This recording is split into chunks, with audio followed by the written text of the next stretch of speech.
Hi, I'm Patrick. Welcome to the channel. I'm here today to talk about my boat, in particular how I've configured my Boston Whaler 150 Montauk for fishing in the Northwest. I bought a Boston Whaler because they have a reputation for being a high quality, well-known brand. These boats are literally unsinkable. But these boats are made in Florida, despite the name Boston Whaler, and they're sold worldwide, and they're really not optimized specifically for Northwest fishing. So they need some modifications if you want to use it for catching salmon, lingcod, crab, shrimp, and all the different things that we catch up here in the Northwest. To modify a small Boston Whaler like this for Northwest fishing, the most essential thing that you need is one of these Downrigger brackets right here.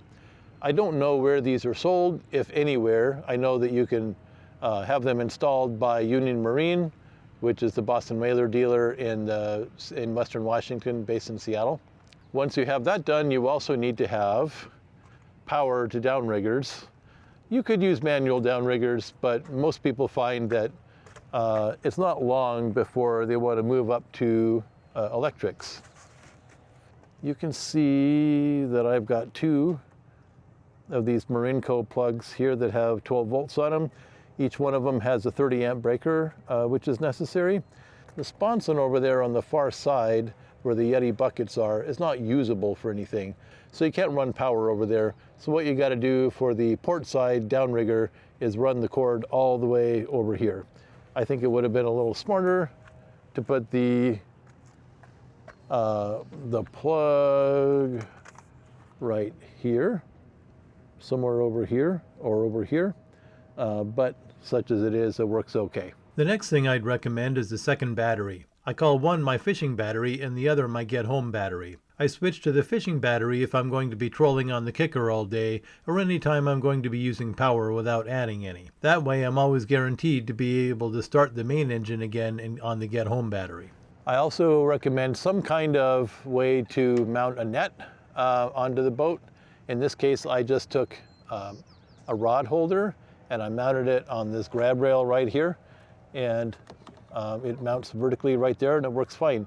The only problem is it kind of blocks access to my two tackle boxes I have right here, but that's kind of a minor issue, I think. I bought this boat with the fishing package.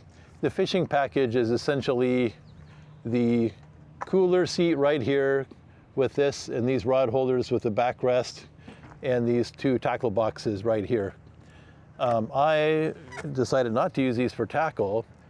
Rather, I got the cases that don't have any bins in them, and I made one for a toolkit.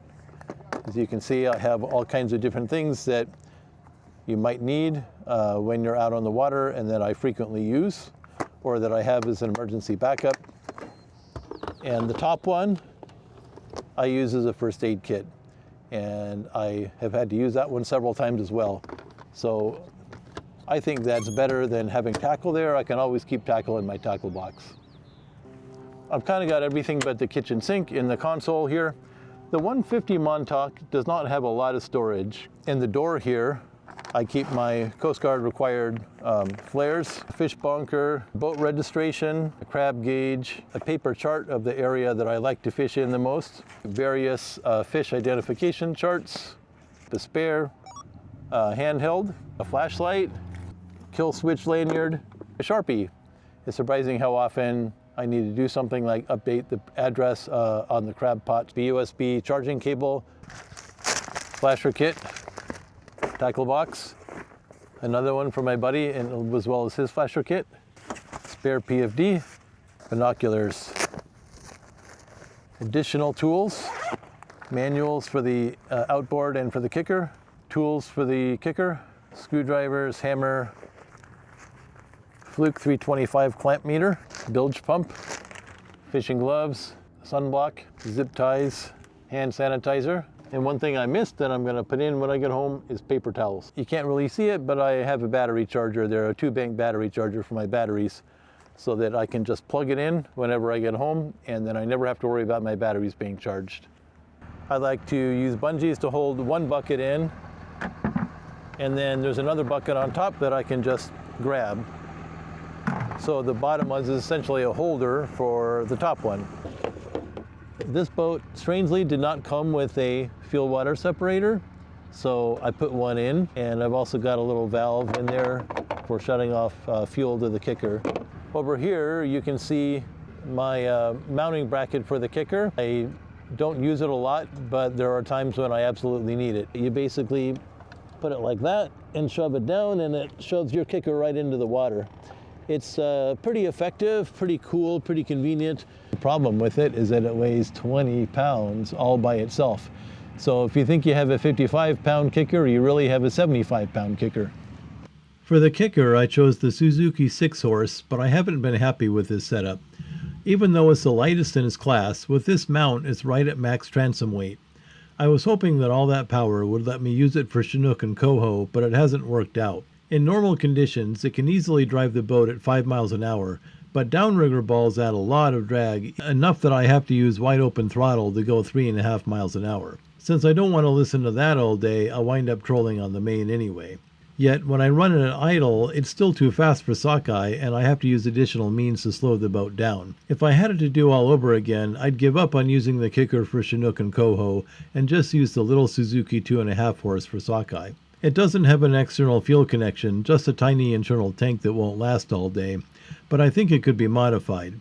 I can't really use an electric because we usually spend several long days trolling the lake for sockeye with no power available for miles around. I suspect that the 6-horse or a similar motor might work out fine for the bigger boats, just not for the 150. One thing I love about the Montauk is the helm. It's got a very classy looking helm, very stylish. I love the stainless steel steering wheel. I opted not to have a stereo. I like to have silence when I'm out on the water, but I did opt for the VHF radio.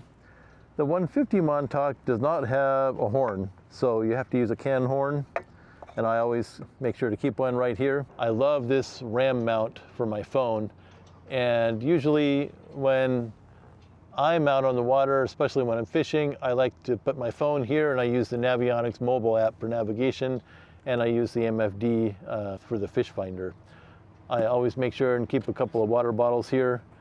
This is clearly I need to replace these cutters for in case I have to cut a downrigger ball. When I'm out fishing, I like to keep my pliers here.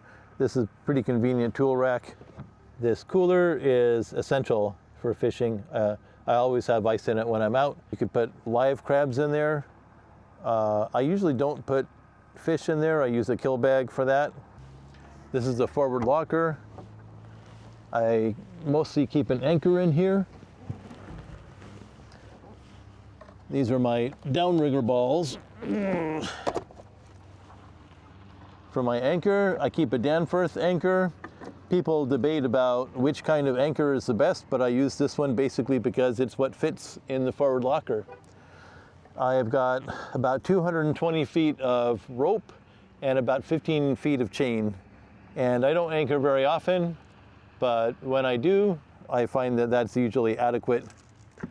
I keep the downrigger balls up here when I'm traveling instead of in the back, because in a boat this small, weight and balance is extremely important, and I find that it evens out the weight a lot better.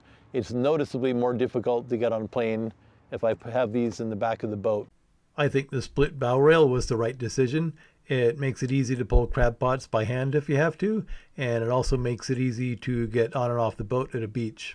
This Scotty stanchion mount right here is for the crab pot puller. I have a Scotty 2500 crab pot puller. It'd be nice if I had some kind of bracket up here too. I guess I could ask about that, but I found it's been fine for the pot puller. So that's it. I hope you've enjoyed this explanation of how to configure a Boston Whaler 150 Montauk for Northwest fishing. Good luck, tight lines.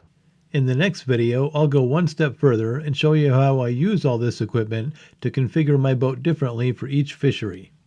If you've enjoyed this video, please like, subscribe, and hit the notification bell.